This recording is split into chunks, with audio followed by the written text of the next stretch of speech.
નમસ્તે વિદ્યાર્થી મિત્રો, 12th ફિઝિક્સ ચેપ્ટર નંબર 9 કિરણ પ્રકાશ શાસ્ત્ર અને પ્રકાશીય ઉપકરણો. આની અંદર આપણે છે અત્યારે સ્વાધ્યાયના દાખલાનો અભ્યાસ કરવા જઈ રહ્યા છીએ. જો આપણે દાખલાની વાત કરીએ બરાબર, તો કે છે અહીં સ્વાધ્યાયનો 9.1 દાખલો બરાબર. યાદ રાખીએ આપણે કે આપણને જો ઇક્વેશન આવડતા હશે બરાબર, તો દાખલા સરળતાથી આપણે ગણી શકશું. આપણને એવું કીધું છે કે 36 સેન્ટીમીટર ત્રિજ્યા છે, એટલે હું અહીં લખું r બરાબર 36 સેન્ટીમીટર છે. અંતર્ગોળ અરીસો છે, આપણને ખબર છે અંતર્ગોળ અરીસાની ત્રિજ્યા ઋણ હોય. એનો અર્થ એવો થયો કે કેન્દ્ર લંબાઈ છે એ વક્રતા ત્રિજ્યા છે એના કરતાં અડધી થાય. એટલે તમે સાદુરૂપ આપો તો કે -36/2, એટલે આપણે મારે અહીંયા લખવું પડશે -18 મીટર. 2.5 સેન્ટીમીટર ઊંચાઈની એક નાની છે મીણબત્તી છે. હવે એની ઊંચાઈ આપેલી છે h = 2.5 સેન્ટીમીટર. વધારામાં આપણને એમ કીધું છે મીણબત્તી છે અરીસાથી 27 સેન્ટીમીટર અંતર મૂકવામાં આવેલી છે. અરીસાની સામે હોય એટલે 27 સેન્ટીમીટરની વાત તો સાચી, પણ ખબર છે અંતર ઋણ હોય છે. તો અહીંયા છે u = -27 આવશે. મીણબત્તીનું સ્પષ્ટ પ્રતિબિંબ મેળવવા માટે પડદાને અરીસાથી કેટલા અંતરે મૂકવો જોઈએ? બરાબર છે. પ્રતિબિંબનો પ્રકાર અને છે ઊંચાઈ જણાવો. એટલે કે યાદ રાખીએ કે આપણે પ્રતિબિંબ અંતર છે એ v પૂછ્યું છે.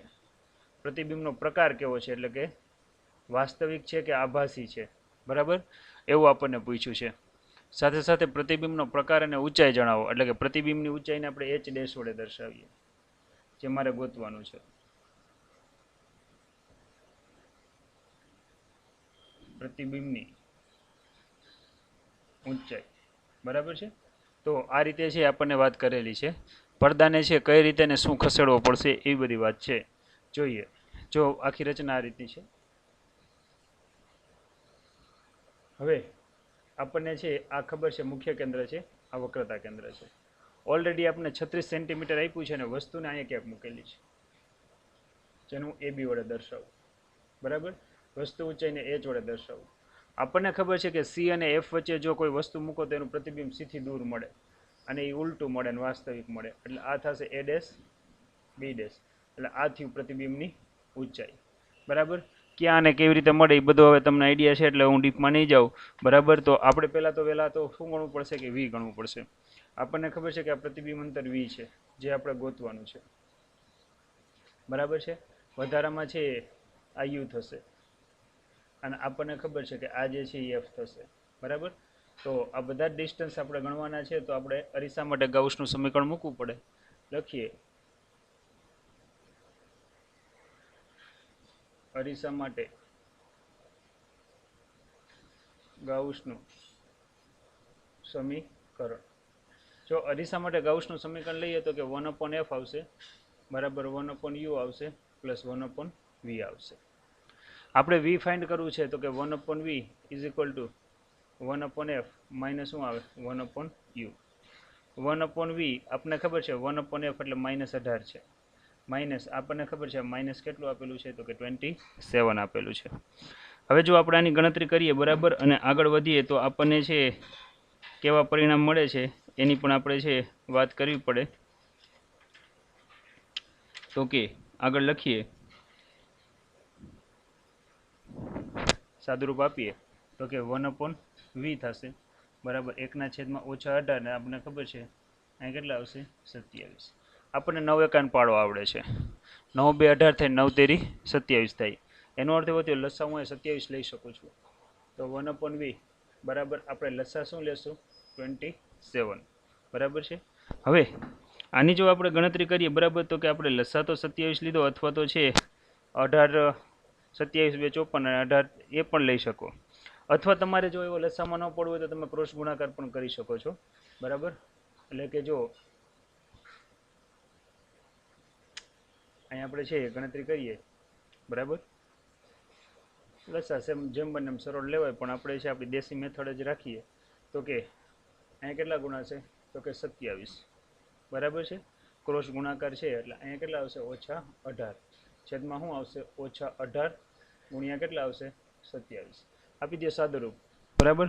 જો તમે આનું સાદુરૂપ આપશો બરાબર, તો તમને છે v લગભગ છે કેટલું મળશે, તો એ તમને કહી દઉં કે 1/v બરાબર તમને મળશે -1/છેદમાં છે લગભગ 54 મળશે.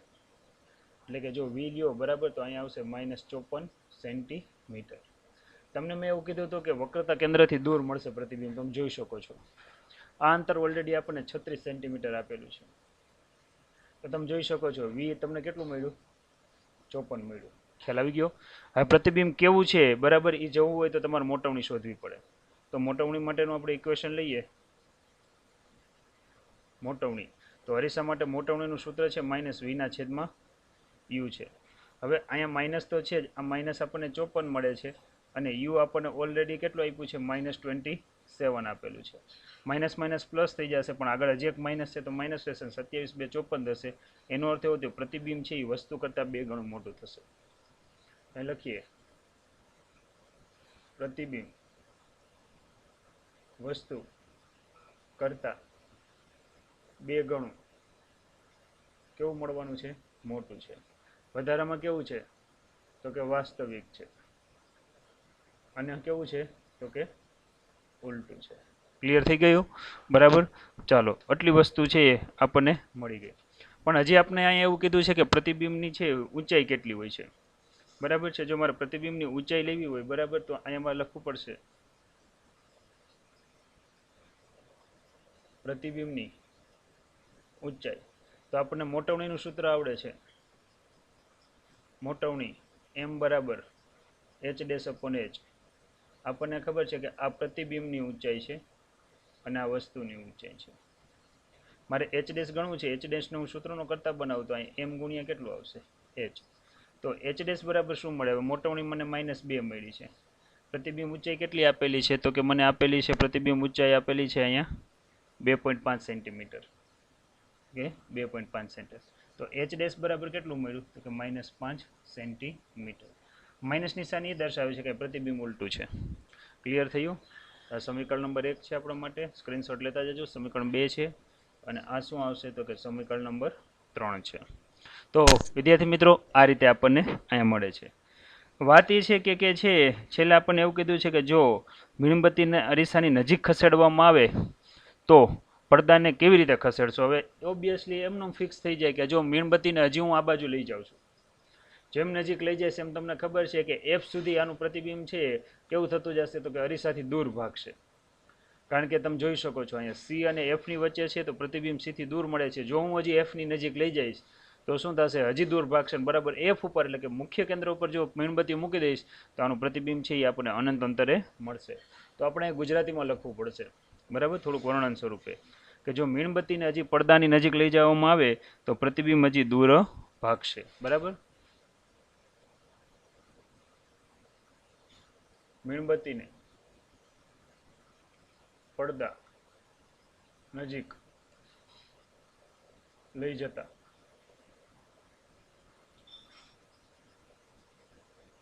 પ્રતિબિંબ દૂર જશે. બરાબર.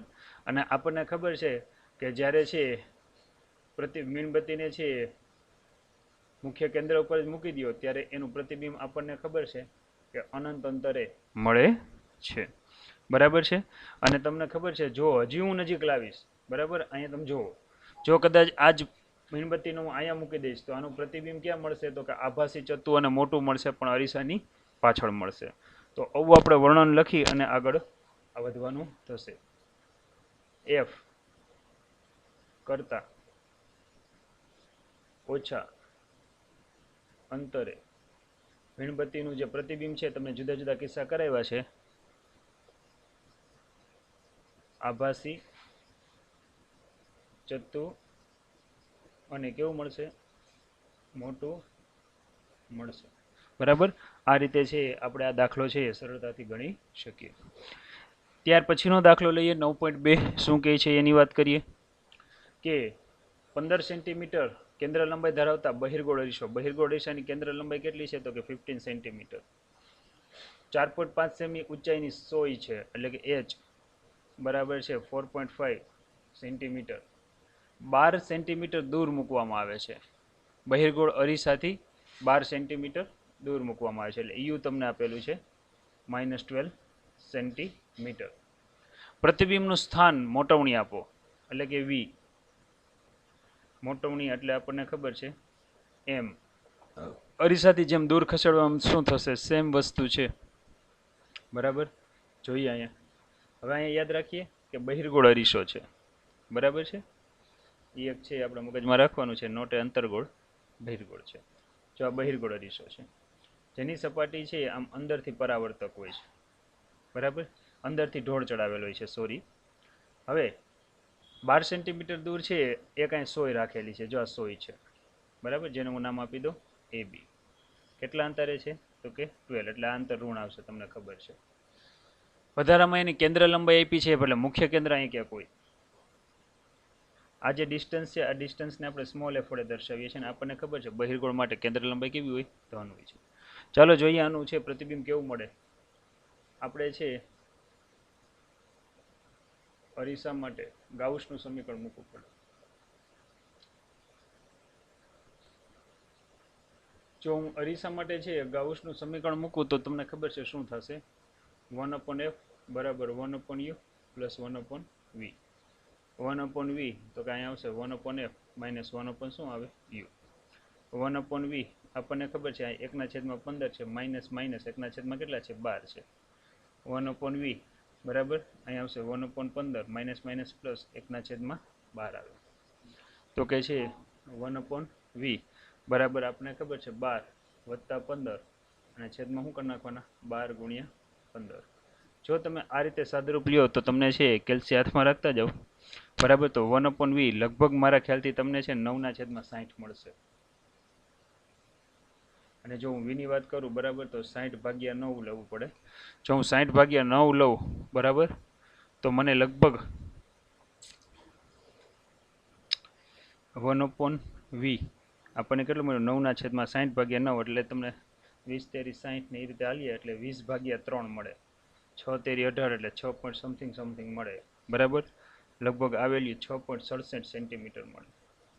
હવે આ પ્લસ આવે છે, એનો અર્થ એવો થયો કે આનું પ્રતિબિંબ છે એ આભાસી ચત્તુ અને નાનું રચાતું હશે. જો અહીંયા જો આનું પ્રતિબિંબ અહીંથી 6.6 6 સેન્ટીમીટર અહીંયા ગણું એટલે આનું પ્રતિબિંબ છે આપણે પ્લસ મળે છે, જેનું નામ આપી દો a ડેશ b ડેશ. એટલે આનું પ્રતિબિંબ કેવું મળશે, આભાસી ચત્તુ અને નાનું મળશે. યાદ રાખીએ તો અહીં લખીએ પ્રતિબિંબ. આમ તો મોટવણી ઉપરથી ખબર પડે પણ આપણે અનુમાન લગાડી દઈએ છીએ, આભાસી ચત્તુ અને નાનું મળશે. હવે નાનું મળે એનો અંદાજ કેવો કઈ ઉપરથી આવે, તો કે નાનું મળે એનો અંદાજ મોટવણી ઉપરથી આવે. આપણને ખબર છે અરીસા માટે મોટવણી સૂત્ર આ છે -v/u. હવે માઇનસ v એટલે આપણને 6.67 મળ્યું. યુ આપણને આપ્યું છે લગભગ -12 આપેલું છે, માઇનસ માઇનસ થઈ જશે પ્લસ, બરાબર. જો હું આનું સાદુરૂપ લઉં, બરાબર, મોટવણી માટે કે કેટલું આવે છે, બરાબર, તો આનું સાદુરૂપ લગભગ મને છે ને આટલું મળે છે, 0.56 સમથિંગ મળે છે. એનો અર્થ એવો થયો 1 કરતાં નાનું મળે છે. 1 કરતાં નાનું મળે એનો અર્થ એવો થયો કે અહીં પ્રતિબિંબ કેવું છે, નાનું છે. બહિર્ગોળ માટે તો આપણને ખબર છે આભાસી ચત્તુ અને કેવું મળે છે, નાનું, કારણ કે ચત્તુ એના ઉપરથી કહી શકો મોટવણી એ ધન મળે છે, બરાબર છે. વધારામાં જો મારે પ્રતિબિંબની ઊંચાઈ ગોતવી છે તો મોટવણી h બરાબર અહીંયા આપણને ખબર છે h ડેશ અપોન શું આવે h. h ડેશને સૂત્રનો કરતા બનાવું તો m ગુણ્યા શું આવશે h. m એટલે મને મળે છે 0.56 મળે છે. h એટલે મને લગભગ 2.5 સેન્ટીમીટર ઊંચાઈની વસ્તુ આપેલી છે, બરાબર ને, ના 4.5 સેન્ટીમીટર ઊંચાઈની વસ્તુ આપેલી છે, તો ગુણ્યા અમારે શું કરવા પડે 4.5. આમ મને પ્રતિબિંબ ઊંચાઈ જો હું ગણવા બેસું, બરાબર, તો લગભગ મને છે 2.5 સેન્ટીમીટર મળશે. તમે જોવો છો વાસ્તવિક હતું એ 4.5 છે અને પ્રતિબિંબ ઊંચાઈ કેટલી મળે છે, બરાબર છે. આ પ્રતિબિંબ ઊંચાઈ છે અને આ વસ્તુ ઊંચાઈ છે, બરાબર.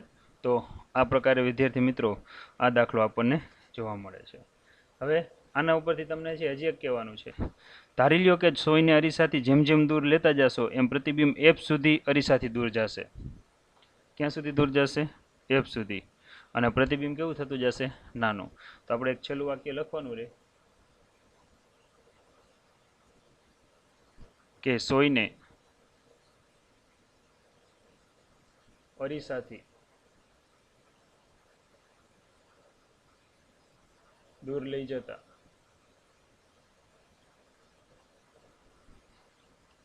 પ્રતિબિંબ કેવું મળશે, તો કે f સુધી અરીસાથી દૂર જાય.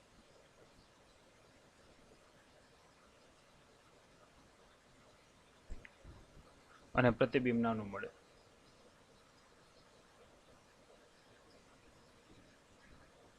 બરાબર છે.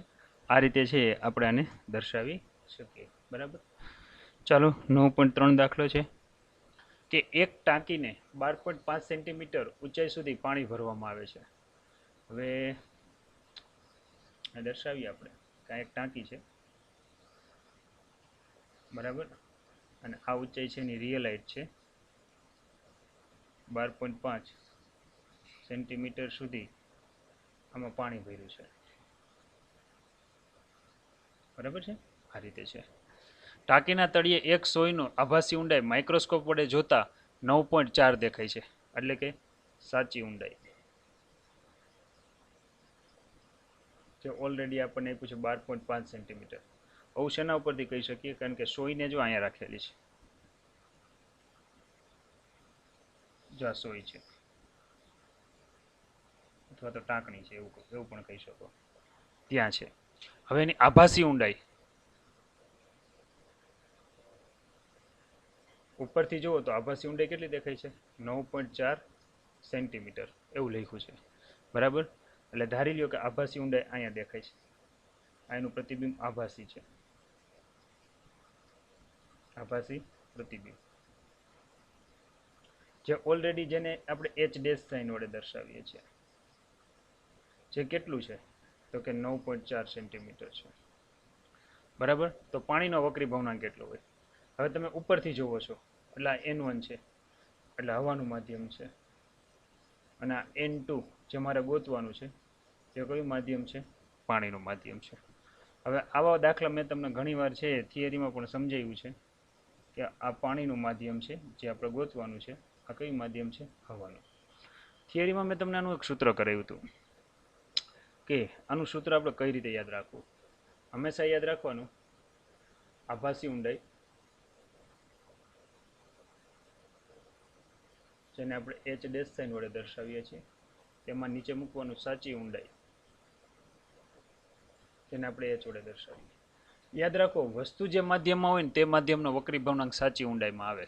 હવે વસ્તુ એટલે સોય પાણીના માધ્યમમાં છે એટલે આ માધ્યમ છે એ પાણીનું છે. પાણીના માધ્યમને આપણે N2 નામ આપ્યું છે.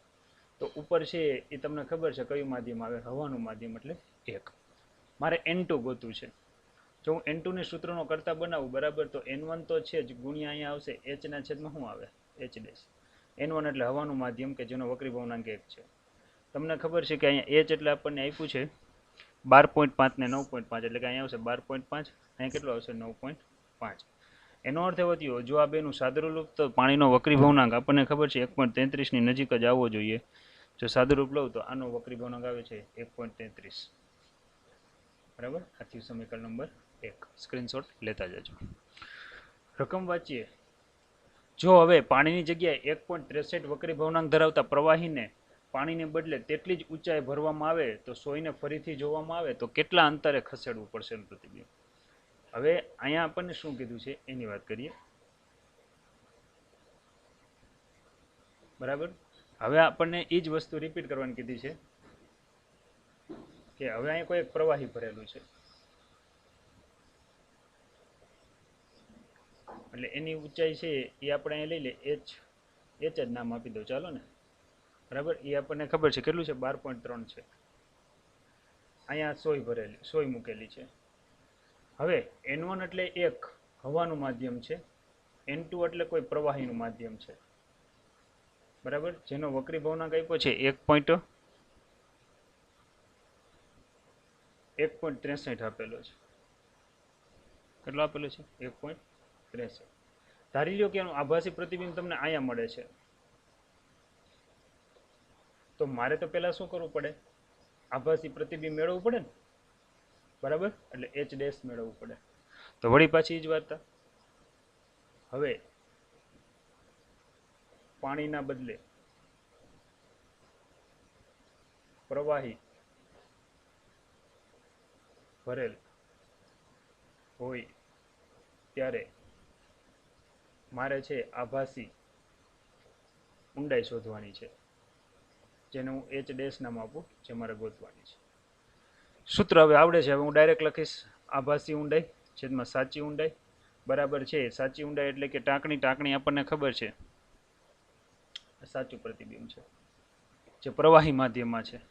તો અહીંયા આવશે પ્રવાહીનો વક્રી ભવનાંક, જેને મેં N2 આપેલું છે. તો ઉપર છે N1 આવશે, એટલે હવાનો વક્રી ભવનાંક આવશે. મારે એચ ડેશ ગોતવું છે, તો એચ ડેશને હું સૂત્રનો કરતા બનાવું તો એચ ગુણ્યા N1 ના છેદમાં શું આવશે N2. એચ એટલે આપણને ખબર છે 12.3 છે, N1 એટલે 1 છે, ને આ 1.63 છે. 12.3 ભાગ્યા જો આપણે કરીએ તો અહીંયા આવશે એચ ડેશ બરાબર 12.3 ભાગ્યા 1.63 કરશો બરાબર, તો લગભગ તમને છે 7.7 નજીક મળે છે. રાઉન્ડ ઓફ કરીએ તો કેટલું મળ્યું? 7.7 સેન્ટીમીટર. હવે વિચારવાનું એ છે કે જ્યારે પાણીનું માધ્યમ હતું ત્યારે કેટલું મળ્યું? તો કે પાણીનું માધ્યમ હતું ત્યારે આપણે ઓલરેડી રકમ જ આપ્યું છે 9.4 છે. પ્રવાહીનું માધ્યમ છે એટલે ત્યારે કેટલું મળ્યું? તો કે 7.7. તો બંને વચ્ચે ડિફરન્સ કેટલો રહ્યો? અહીં લખીએ પાણીમાં આભાસી ઊંડાઈ 9.4 સેન્ટીમીટર, પ્રવાહીમાં આભાસી ઊંડાઈ 7.7 સેન્ટીમીટર. તો આપણે લખીએ તફાવત કેટલો રહ્યો? 9.4 ઓછા 7.4. લગભગ છે તમે જોઈ શકો છો કે આ તફાવત તમને કેટલો જોવા મળશે? 9.4, સોરી મારે ભૂલ છે બરાબર, 7.7 છે બરાબર. જો અહીંયા આપણે છે ગણતરી કરીએ 7.7 અને -9.4 લઈએ તો લગભગ આપણને ખબર છે 1.7 સેન્ટીમીટર જેટલો તફાવત આપણને જોવા મળશે. પૂરો દાખલો છે ને ઇઝી. આવા દાખલા વિદ્યાર્થી મિત્રો 2 માર્કમાં પૂછાય છે. કેટલામાં પૂછાય? 2 માર્કમાં બરાબર. તો છે હવે જ્યારે જો તમને જ્યારે PDF મોકલવામાં આવે તો એમાં રીત અલગ હશે, મારી રીત અલગ હશે. આ રીત એવી હશે થોડીક લાંબી હશે પણ તમને ઝડપથી સમજાશે. તો આના સાથે સાથે સ્ક્રીનશોટ લેતા લેવાના, અને આ સૂત્ર ક્યારેય ભૂલવાનું નહીં. હંમેશા સાચી ઊંડાઈની સામે વસ્તુ જે માધ્યમમાં હોય એ માધ્યમનો વક્રી ભવનાંક મૂકવાનો છે. તમે જુઓ 2 અલગ અલગ કેસ કરીને મેં સાદુરૂપ આપેલું છે, જો એ યાદ રાખવાનું. હવે ત્યાર પછી આગળ વધીએ 9.4. જો આ દાખલો સમજવા જેવો છે. હવામાં ગતિ કરતું કિરણ કાચ હવા બરાબર પાણી હવા સાથે લંબ સાથે 60ના ખૂણે આપાત થાય છે. તો તેના વક્રી ભવનાંક આકૃતિ A અને B માં દર્શાવેલ છે. તમે જોઈ શકો છો. હંમેશા કિરણ જ્યાંથી નીકળે એને પ્રાંતીય મેઘ આપી દેવાનું. જેમ કે જો અહીંયા તે કિરણની દિશા કંઈક આવી છે, તો આને આપણે N1 કહેવાનું અને N2 કહેવાનું. યાદ રાખીએ બરાબર. એકને N1 બીજાને N2. અહીંયા માધ્યમ ઉપરથી નીચે આવે છે તો આ N1 થશે, આ શું થશે? N2 થશે. અહીંયા શું થાય છે તો કે અહીંયા પાણીમાંથી ઉપર જાય છે, તમે જોઈ શકો છો. તો આપણા માટે N1 થશે, આ શું થશે? N2. N1 એટલે અહીંયા હું વોટર લખીશ, અહીંયા N2 એટલે કાચ છે એટલે હું અહીંયા ગ્લાસ લખીશ. એ જ રીતે તમે જોઈ શકો છો કે હવાનું માધ્યમ હોય ત્યારે આપણે એર લખીએ છીએ, અને છે પાણીનું માધ્યમ હોય ત્યારે અહીંયા છે આપણે શું લખશું? વોટર. સેમ કન્ડિશન N1 એટલે હું અહીંયા Na લખીશ, A મીન્સ એર, કાચ છે એટલે અહીં હું લખીશ? Ng લખીશ. તો પાણી કાચની આંતર સપાટી સાથે લંબ સાથે છે તમે જોવો છો 45ના કોણે આપાત થાય છે. તો કાચનો વક્રી ભવનાંકનું મૂલ્ય શું હોય? હવે પહેલી કન્ડિશનમાં તમે જોઈ શકો છો, જો આ θ1 છે 60, આ θ2 છે 35. અહીંયા તમે જોઈ શકો છો હવામાંથી કિરણ પાણીમાં જાય છે એટલે આ θ1 થશે, આ શું થાય? θ2 41. અહીંયા છે ઉપરથી આ રીતે કિરણ જાય છે એટલે આ θ1 થશે, અહીંયા θ2 છે એ આપણે પહેલાં ગોતવાનું રહેશે. હવે હું પહેલી કન્ડિશન આને હું 1 નંબર આપી દઉં છું, આ 2 નંબર આપી દઉં છું, આ 3 નંબર આપી દઉં છું. ચાલો આની છે મેથડ પ્રમાણે હાલીએ. હવે જે આપણને પહેલું જે કીધું છે એમાં શું કીધું છે? પહેલી આકૃતિ આપણે A જે આપેલી છે કંઈક આવી આપેલી છે, અહીંયા હું દોરું બરાબર. કોઈ કિરણ અહીંયા છે 60ના કોણે આપાત થાય છે અને અહીંથી આમ દૂર ભાગે છે. આ જે ખૂણો છે એ આપણને 35 અંશનો આપેલો છે. એનો અર્થ એવો થયો કે હવાનું માધ્યમ છે Na એટલે હવા, આ ગ્લાસનું માધ્યમ છે Ng બરાબર છે, એ ગ્લાસનું માધ્યમ છે એટલે ગ્લાસ એટલે શું આપણે લઈએ? કાચ. તો મારા એક વાક્ય લખાય, શું લખાય? તો કે છે હવાની સાપેક્ષે કાચનો વક્રી ભવનાંક. હવાની સાપેક્ષે કાચનો વક્રી ભવનાંક. વિદ્યાર્થી મિત્રો, મેં તમને લખાયું છે માધ્યમ 1 ની સાપેક્ષે માધ્યમ 2 નો વક્રી ભવનાંક. તો અહીંયા મારે શું લખાય? હવાની સાપેક્ષે કાચનો વક્રી ભવનાંક. આ રીતે યાદ રાખવાનું છે. બરાબર? તમને ખબર છે અહીંયા મારે શું લખવું? તો કે sin θ1 upon sin θ2. આ તમને સ્નેલના નિયમમાં તમને આ બધું જ મેં કરાવેલું છે. હવે θ1 θ2 હું શું કામ લખું છું એ પણ તમને આઈડિયા છે. θ1 એટલે આપણે જ્યાંથી કિરણ જતું હોય તો મારે અહીં લખાય sin 60 અને છેદમાં કેટલા લખાય? sin 35 નેચરલ સાઇન હોય બરાબર, તો એ ખુલ્લું રાખો તો તમને આઈડિયા આવશે. સાઇનની 60ની કિંમત થશે 0.8660 અને sin 35ની કિંમત થશે લગભગ, જોઈ લેજો પછી તમારી રીતે, આટલી જ આવશે. જો આ બેનું સાદુરૂપ આપું તો લગભગ મને છે હવાની સાપેક્ષે કાચનો વક્રી ભવનાંક 1.51 મળશે. આને કહી દઉં સમીકરણ નંબર 1. હવે છે મારે બીજી આકૃતિ લેવાની છે, જેનું હું આકૃતિ બી નામ આપું છું. હવે એમાં કંઈક આવું આપેલું છે. કોઈ કિરણ અહીંયા આવે છે ને અહીંથી આમ જાય છે, આ રીતે ગતિ કરે છે. હવે અહીંયા જે ખૂણો બને છે એ 60નો બને છે અને અહીંયા જે ખૂણો બને છે એ 47 અંશનો બને છે. યાદ રાખીએ, અહીંયા છે NA એટલે હવાનું માધ્યમ છે અને અહીંયા છે NW એટલે પાણીનું માધ્યમ છે. આવું છે કંઈક. હજુ મારે આને લખવું હોય તો શું લખાય? હવાની સાપેક્ષે પાણીનો વક્રી ભવનાંક. હવાની સાપેક્ષે પાણીનો વક્રી ભવનાંક. જો હું હવાની સાપેક્ષે પાણીનો વક્રી ભવનાંક લખું તો તમને ખબર છે આમ લખાય. હવાની સાપેક્ષે પાણીનો વક્રી ભવનાંક એટલે A અને W. અહીંયા આપણને ખબર છે શું આવે? sin θ1 છેદમાં શું આવે? sin θ2. જે માધ્યમમાંથી કિરણ આવતું એને θ1 કહી દેવાનું એટલે sin 60 આવશે અને છેદમાં કેટલા આવશે? તો કે sin 45 આવશે. sin 60 એટલે √3/2 અને sin 45 એટલે 1/√2. બરાબર ને? જો હું sin 60ની કિંમત મૂકું તો લગભગ છે મને ખબર છે 0.8660 આવશે. અને જો અહીંયા છે આપણે આ કિંમત મૂકીએ sin 47 છે, સોરી મારી અહીં ભૂલ છે, આ 47 છે, અહીં 47 છે. જો 47ની હું કિંમત મૂકું તો એ કિંમત લગભગ છે 0.6561 આવી કિંમત છે.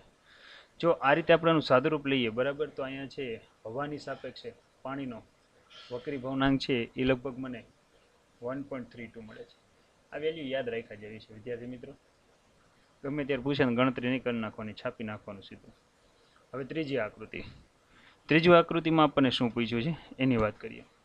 જો તમને ત્રીજી આકૃતિ આવી આપી છે. હવે કોઈ કિરણ છે અહીંથી આમ 45ના ખૂણે દાખલ થાય છે બરાબર, અને છે અહીંથી આમ બહાર નીકળે છે.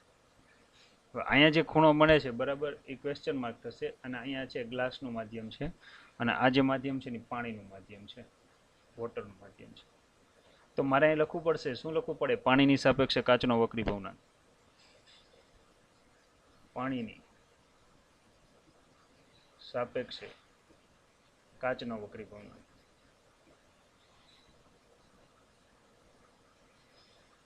હવે એને કેમ લખાય? જો પાણીની સાપેક્ષે કાચનો વક્રી ભવનાંક. આપણને ખબર છે આપણે શું કરવાનું રહ્યું? NG છેદમાં શું આવશે? NW આવશે.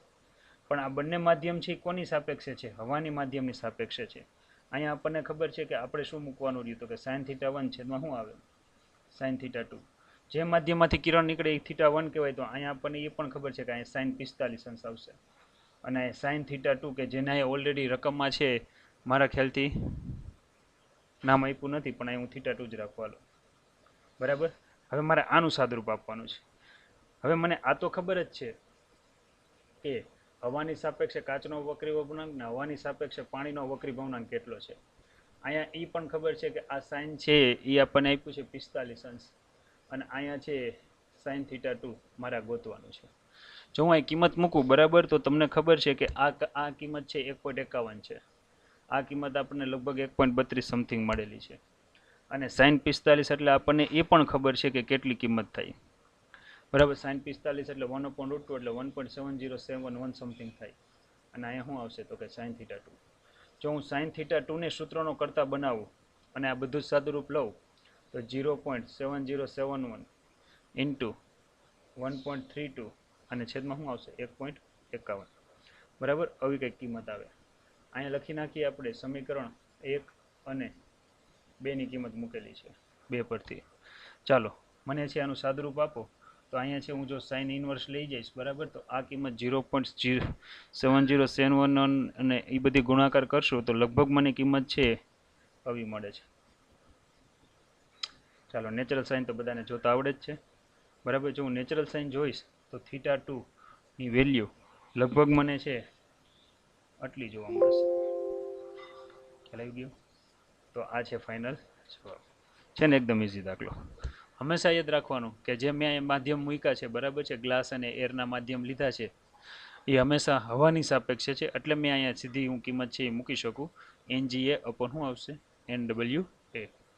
ખૂબ મસ્ત દાખલો છે, 3 માર્કમાં છે, પૂછાય એવો છે. તો આપણે એને તૈયાર કરવાનો છે, સ્ક્રીનશોટ લઈ લેવાના છે અને તમારે જ્યારે હોમવર્ક કરો ત્યારે આ જ કોપી મારવાની છે, જેથી કરીને આની નોટ બનાવવાની છે, જેથી કરીને છે પરીક્ષા ઉપર તમે વાંચો તો તમને સરળતાથી સમજાય અને યાદ રહે. ચાલો 9.5 આ દાખલો વિદ્યાર્થી મિત્રો 3 માર્કમાં પૂછાયો છે. 80 સેન્ટીમીટર ઊંડાઈ સુધી પાણીમાં ટાંકીના તળિયે એક નાનો બલ્બ મૂક્યો છે. જો તમે અહીં જોઈ શકો છો જે તમને રિયલ હાઇટ આપેલી છે 80 સેન્ટીમીટર્સ બરાબર છે. તો એક નાનો બલ્બ મૂક્યો છે, તો બલ્બમાંથી ઉત્સર્જિત થતો પ્રકાશ પાણીની સપાટીથી કેટલા ક્ષેત્રફળ સુધી બહાર આવશે. હવે આપણને એ ખબર છે, જો હું અહીંયા આકૃતિ દોરું છું ધ્યાન આપજો કે આ સપાટી છે, યાદ રાખીએ. હવે બલ્બ છે ને અહીંયા નીચે મૂકેલો છે, આ બલ્બ છે જેનું ઓ નામ હોય, તો એમાંથી નીકળતા પ્રકાશના કિરણો બધી બાજુ ફેલાતા હોય અને ઓલરેડી આ હાઇટ આપણને h એટલે 80 સેન્ટીમીટર આપેલી છે, તમે સમજો. હવે અહીંથી નીકળતા કિરણો છે ને જે અહીંયા આના જે ક્રાંતિકોણ જેટલા કોણે રચાશે ને, જેને આપણે IC સાઇન વડે દર્શાવીએ, ત્યાં જેવો IC રચાશે ને એટલે આ કિરણો છે ને બે માધ્યમની જુદી પાડતી સપાટી પર આગળ વધશે. પછી આમ તમે બહારથી જોશો ને તો આ કિરણો નહીં દેખાય, કારણ કે છે એનું 100% થઈ જશે પૂર્ણ આંતરિક પરાવર્તન. આકૃતિની ભૂમિતિ એવું કહે છે, જો આ IC હોય તો આ Z બને છે, જુઓ તમે IC જેટલો જ થાય. એનો અર્થ એવો થયો કે આ જે સપાટી છે ને એ ત્રિજ્યા થઈ જાય. કેટલી થઈ જાય? ત્રિજ્યા. અને જો હું આને આ રીતે આમ દર્શાવું બરાબર, તો આખું આ ક્ષેત્રફળ થઈ ગયું. તેને શું કહેવાય? એ કહેવાય. હવે આકૃતિની ભૂમિતિ તમે જુઓ તો આકૃતિની ભૂમિતિ એવું કહે છે કે તમારા આગળ H છે બરાબર, આને હું A નામ આપી દઉં, આ B નામ આપી દઉં, અહીંયા છે નામકરણ આપણે છે કંઈક અલગ આપીએ, કારણ કે ક્ષેત્રફળ મેં અહીંયા એ લીધું છે એટલા માટે હું તમને વાત કરું છું બરાબર. જેમ કે આ સપાટીનું P નામ આપી દઉં અને અહીંયા Q નામ આપી દઉં બરાબર છે. તો યાદ રાખીએ કે અહીં બહારનો વક્રી ભવનાંક છે N1 છે, જે 1 છે, જે હવાનું માધ્યમ છે, અને અંદરનો જે વક્રી ભવનાંક છે એ N2 છે, એ આપણને આપેલો હોવો જોઈએ. ઓલરેડી શું આપેલું છે? પાણી ભરેલું છે, એટલે 1.33 છે, પાણીનું માધ્યમ છે. લઈ લેવાનો, ન કીધો હોય તોય રાઈપર છે જો બરાબર. તો આપણને એમ કીધું છે ક્ષેત્રફળ ગોતો. ક્ષેત્રફળ ક્યારે મળે? જ્યારે સ્મોલ r મળે ત્યારે. હવે ત્રિકોણ OPQ માં જુઓ તો કે છે કાટખૂણો r થાય છે, r પાસે કાટખૂણો બને છે. તો કર્ણનો વર્ગ બાકીની બે બાજુના વર્ગોના સરવાળા બરાબર, તો સામેની બાજુ r છે, યાદ રાખીએ, અને છે પાસેની બાજુ h છે. કર્ણનો વર્ગ બાકીની બે બાજુના વર્ગોના સરવાળા બરાબર, તો આપણને કર્ણ મળશે √r² + h² મળશે. હું એને ગણતરીમાં લઈશ એટલે તમને ખ્યાલ આવી જશે બરાબર. તો અહીંયા આગળ વધીએ તો લખીએ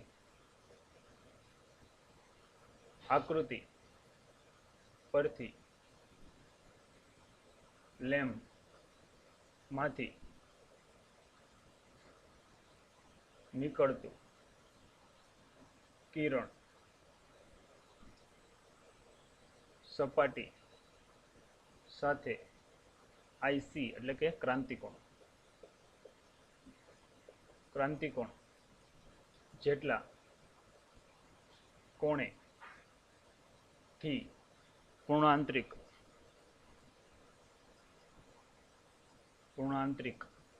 પરાવર્તન પામે છે.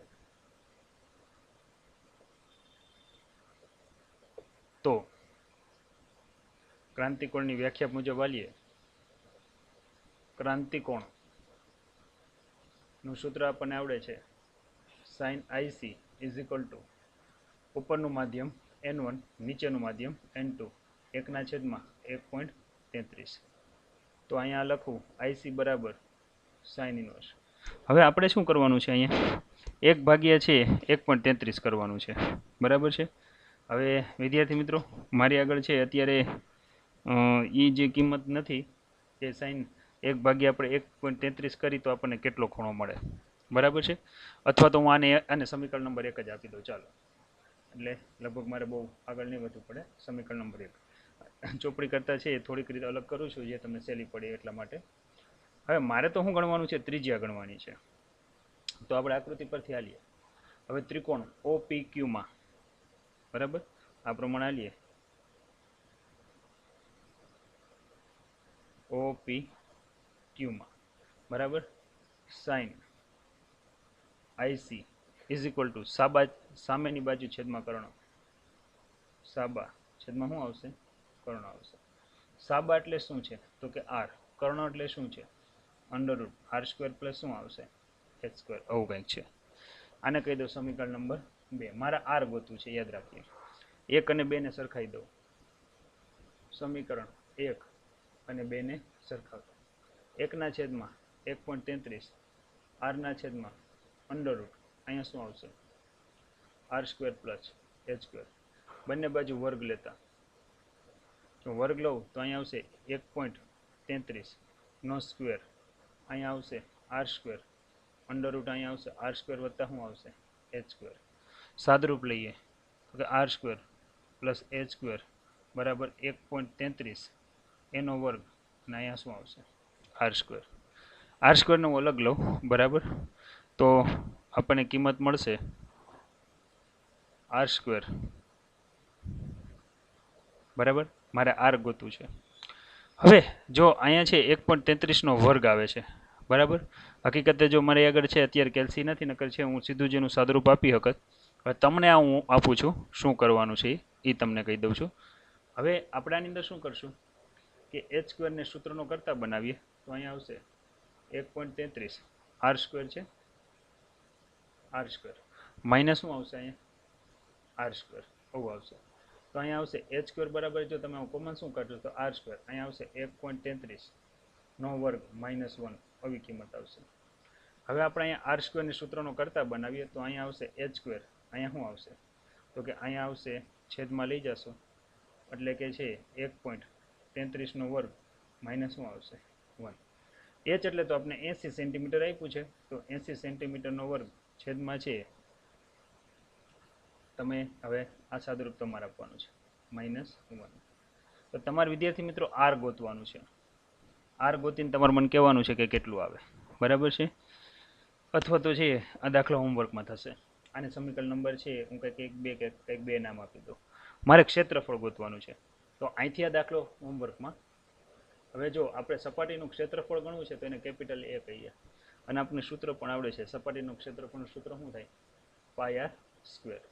ચાલો, પાય એટલે આપણને ખબર છે કેટલા છે? 3.14. R² ની કિંમત ઓલરેડી તમને અહીંયા આપેલી છે, જો આ રહી, બરાબર. આ કિંમત તમે મૂકી દો અથવા તમે સાદુરૂપ કિંમત કરીને મૂકો તો અહીંયા આવશે 80 નો સ્ક્વેર છેદમાં આવશે 1.33 નો વર્ગ ઓછા 1, આવી કંઈક કિંમત આવે છે, બરાબર. જો આ બધું જ સાદુરૂપ આપશો તો તમને એ કેટલું મળવું જોઈએ એ હું ખાલી કહી દઉં છું, લગભગ એટલું મળવું જોઈએ. એનો અર્થ એવો થયો કે તમે છે આકૃતિની ભૂમિતિ પરથી, હાલો સ્ક્રીનશોટ લઈ લેજો. જો આકૃતિની ભૂમિતિ પરથી ચાલો, અને છે આ જે ક્ષેત્રફળ છે ને, ઉપરથી જોશો ને તો આટલા ક્ષેત્રફળમાં છે પ્રકાશના કિરણો દેખાશે, કારણ કે એનું વક્રીભવન થાય. પણ જેવી આ સપાટીના ક્ષેત્રફળ પછી બહાર આવો છો તો ખૂણો ક્રાંતિકોણ કરતાં મોટો થઈ જાય છે, તો એનું અંદર જ શું થઈ જશે? પૂર્ણાંતરિક પરાવર્તન. એટલે કે બહારથી જોશો તો તમને દેખાશે નહીં, બરાબર છે. તો 9.5 દાખલો તમને અત્યારે કરાવ્યો, જે સરસ મજાનો દાખલો છે, બરાબર. માત્ર મેથેમેટિકલ સ્ટેપ છે એના આધારે ગણી શકીએ. ચાલો વિદ્યાર્થી મિત્રો, હવે આપણે પ્રિઝમનું ઉદાહરણ લઈને આગળ વધીએ, બરાબર છે. જોઈએ શું છે પ્રિઝમના ઉદાહરણના દાખલા. કે અજ્ઞાત વક્રી ભવનાંક ધરાવતા કાચમાંથી એક પ્રિઝમ બનેલો છે. એક સપાટી ઉપર પ્રકાશનું સમાંતર કિરણ જૂથ આપાત થાય છે. લઘુત્તમ વિચલન કોણ કે જેને આપણે Δm વડે દર્શાવીએ છીએ, અથવા તો dm વડે દર્શાવીએ છીએ, જે લગભગ 40 અંશ મળે છે. તો પ્રિઝમના દ્રવ્યનો વક્રી ભવનાંક શોધો. હવામાંથી કિરણ આવતા હોય તો હવાના વક્રી ભવનાંકને 1 કહેવાય. પ્રિઝમના દ્રવ્યનો વક્રી ભવનાંક શોધવાનો છે. પ્રિઝમનો વક્રી ભવનાંક યાદ રાખીએ, બરાબર. અને અહીંયા છે કેપિટલ એ એટલે પ્રિઝમ કોણ તમને 60 અંશનો આપેલો છે, આ યાદ રાખીએ. હવે પછી બી સેકન્ડ કન્ડિશનમાં એવું કીધું છે કે જ્યારે વિચલન કોણ લઘુત્તમ વિચલન કોણ 40 છે, આ 60 છે, બરાબર. હવે આ જ પ્રિઝમને પાણીમાં ડુબાડવામાં આવે ત્યારે વિચલન કોણ કેટલો હોય, એ વિચલન કોણને હું ડીએમ ડેશ નામ આપી દઉં, તે આપણે ગોતવાનું છે. પહેલાં આખો પ્રિઝમ છે એ કયા માધ્યમમાં છે, હવાના માધ્યમમાં છે, બરાબર. જો આ રીતે છે.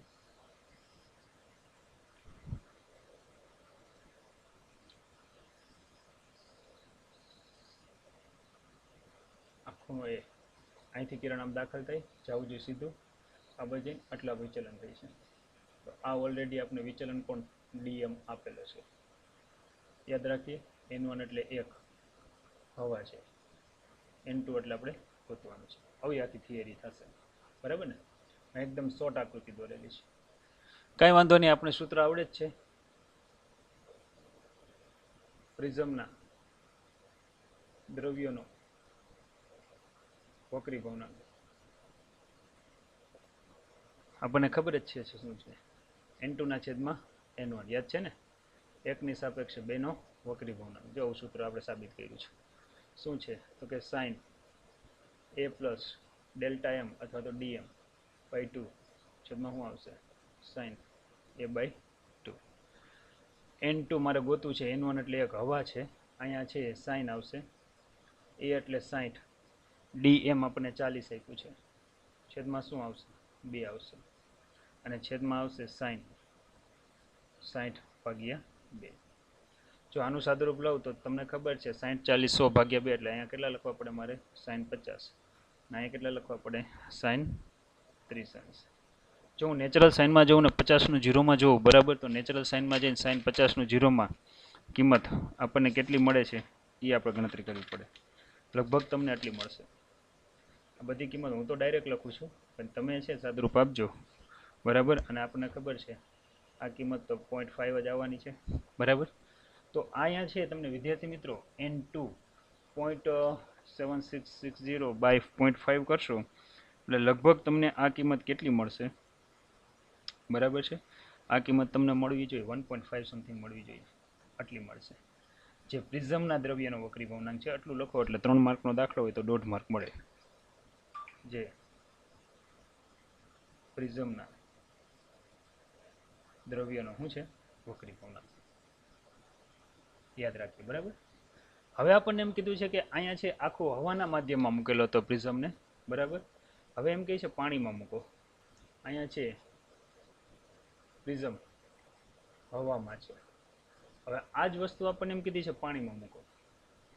અહીં લખીએ પ્રિઝમને શેમાં મૂકવાનો છે, પાણીમાં, બરાબર. જો હું પ્રિઝમને પાણીમાં મૂકું તો શું થાય, હવે એની વાત કરવાની છે. આખી એવી વાત છે, બરાબર. આ પ્રિઝમ છે, બરાબર. હવે છે તમને ખબર છે પાણીમાં તો બધી કેરેક્ટરિસ્ટિક ચેન્જ થઈ જાય, સીધું કિરણ જવું જોઈએ તો વિચલન અનુભવે, અને અહીંથી આ બાજુ વિચલન અનુભવે, પાછળની દિશામાં લંબાવો. તો આ જે છે ને આપણને અહીંયા કીધું છે વિચલન કોણ કેટલો હોય, N1 એટલે અહીંયા 1.33 યાદ રાખીએ પાણી છે, N2 એટલે છે પ્રિઝમના દ્રવ્યનો વક્રી ભવનાંક કે જે આપણને પાણી માટે છે 1.60 ધરાવતું છે સમાંતર કિરણ જૂથ લેવાનું છે, અને આ આપણે લેવાનું છે 1.532 જે પ્રિઝમનું માધ્યમ છે, પ્રિઝમનો વક્રી ભવનાંક છે, બરાબર. સૂત્ર તો એ જ આવશે, 1 ની સાપેક્ષે 2 નો વક્રી ભવનાંક, અને ફેર એ છે N2/N1 આવશે. અહીંયા આવશે સાઇન a પ્લસ, હવે આ લઘુત્તમ વિચલન કોણને મેં ડેશ નામ આપી દીધું છે, છેદમાં 2, અહીંયા આવશે સાઇન a/2, આવું કંઈક નામ આપ્યું છે. ચાલો N2 1.532 1.33 કેલ્સી હાથમાં રાખો મિત્રો. અહીંયા આવશે સાઇન 60 + ડીએમ ડેશ છેદમાં 2 આખાના છેદમાં અહીંયા આવશે સાઇન 60/2. હવે આપણને ખબર છે કે અહીંયા શું થશે, બરાબર. તો અહીંયા છે 1.532 છેદમાં આવશે 1.3333 ગુણ્યા અહીંયા આવશે સાઈન 30, 60 ભાગ્યા 2 એટલે 30 થાય ને, બરાબર શું આવે તો કે અહીંયા આવશે સાઈન 60 વત્તા ડીએમ ડેશ છેદમાં શું આવશે સાઈન 30 એટલે 0.5 થાય, અને આ બધાનો ગુણાકાર કરું તો sine a plus DM dash by 2, જો એ બધાનું ગુણાકાર કરીને સાદુરૂપ આપું તો લગભગ મને છે કેટલું મળે એની વાત કરું તો લગભગ મને મળે છે 0. આટલા મળે છે 57 સમથિંગ મળે છે, 0.5759 મળે છે. હવે મારે શું કરાય તો કે હજી આની અંદર છે મારે ચાલવું પડશે. હવે મારે શું કરવાનું છે તો કે છે અહીંયા ખૂણો ગોતવાનો છે. કઈ રીતે ખૂણો ગોતવાનો છે તો કે જે a plus DM dash by 2 sine સામે જાય એટલે અહીંયા આવશે સાઇન ઇનવર્સ 0.5759, તો અહીંયા આવશે a બાય 2 વત્તા હું અહીં લખું ડીએમ ડેશ બાય 2 બરાબર. જો હું આની કિંમત મેળવું તો મને લગભગ આટલી મળે છે 35:10. હવે તમને ખબર છે મારે ડીએમ ડેશ ગોતવું છે તો ડીએમ ડેશ બાય 2 બરાબર શું કરવાનું તો કે 35 અહીંયા આવશે 10 સેકન્ડ માઇનસ અહીંયા આવશે a બાય 2. તમને ખબર છે કે અહીંયા છે 35:10 સાઈન a બાય 2 એટલે કે 60 ભાગ્યા 2 થાય. એટલે જો હું આની હજી ગણતરી લઉં બરાબર તો અહીંયા આવશે ડીએમ ડેશ બાય 2 બરાબર 35:10 માઇનસ 30 બરાબર કિંમત લઉં તો કે 5:10 આવશે બરાબર છે. જો હું અહીંયા છે ડીએમ ડેશ લઉં તો અહીંયા આવશે 2, અહીંયા આવશે 5:10 તો છે ને બાકી ડીએમ 10 બરાબર અંદર ગુણાકાર કરો બરાબર આવો જવાબ આવો જોઈએ ભાઈ બરાબર. આ ફાઇનલ જવાબ છે ને આખી કસરત કઈ રીતે કરી બરાબર. રિપીટ કરું છું આખો દાખલો જો બરાબર. આપણને એમ કીધું છે કે એક પ્રિઝમ લ્યો, પહેલાં હવામાં રાખો, લઘુત્તમ વિચલન કોણ તમને 40 અંશનો મળે છે તો પ્રિઝમના દ્રવ્યનો વક્રી ભવનાંક કેટલો હોય. આપણે જે એનું ઓરિજિનલ સૂત્ર છે એ સૂત્ર મૂક્યું છે n2/n1 sine a plus DM by 2 upon sine a by 2. આ રીતે લેતા આપણે n21532 સમથિંગ મળે છે. આ ખાસ યાદ રાખવાનું, જે પ્રિઝમના દ્રવ્યનો વક્રી ભવનાંક છે. હવે એમ કીધું પાણીમાં મૂકી દો ત્યારે લઘુત્તમ વિચલન કોણ કેટલો મળે તો મેં એને ડીએમ ડેશ નામ આપી દીધું. એ જ ઇક્વેશન હવાની જગ્યાએ પાણીનો વક્રી ભવનાંક આવશે. સાદુરૂપ આપતા જાઓ તમે જુઓ તો ડીએમ ડેશને ટાર્ગેટ કરો તો લગભગ તમને ડીએમ ડેશ છે મળશે 10 અંશ અને 20 વિદ્યાર્થી મિત્રો અત્યારે આપણે છે ખૂબ અગત્યના દાખલા છે એ આપણે કર્યા, અને ક્યાં સુધી કર્યા તો કે 9.6 સુધી કર્યા. હજી છે આવા આપણે આની અંદર 25 દાખલા આપ્યા છે. એકાદો દાખલો હજી આપણે છે થાય એમ છે, આપણે અગર સમય છે તો ગણી નાખીએ.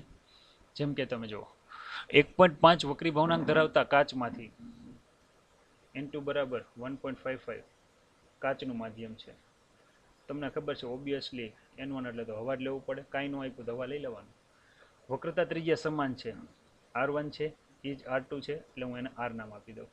દ્વિબહિર્ગોળ લેન્સ બનાવવો છે, જો એની કેન્દ્ર લંબાઈ 20 સેન્ટીમીટર આપી હોય, બહિર્ગોળ લેન્સની કેન્દ્ર લંબાઈ ધન હોય તો વક્રતા ત્રિજ્યા કેટલી હોય, r શું હોય એ આપણે ફાઇન્ડ કરવાનું છે. શું છે એ આખી વાત કરી દઉં છું. જો આ બહિર્ગોળ લેન્સ છે યાદ રાખીએ, આ n1 એટલે એક હવાનું માધ્યમ છે, n2 એટલે કાચનું માધ્યમ છે.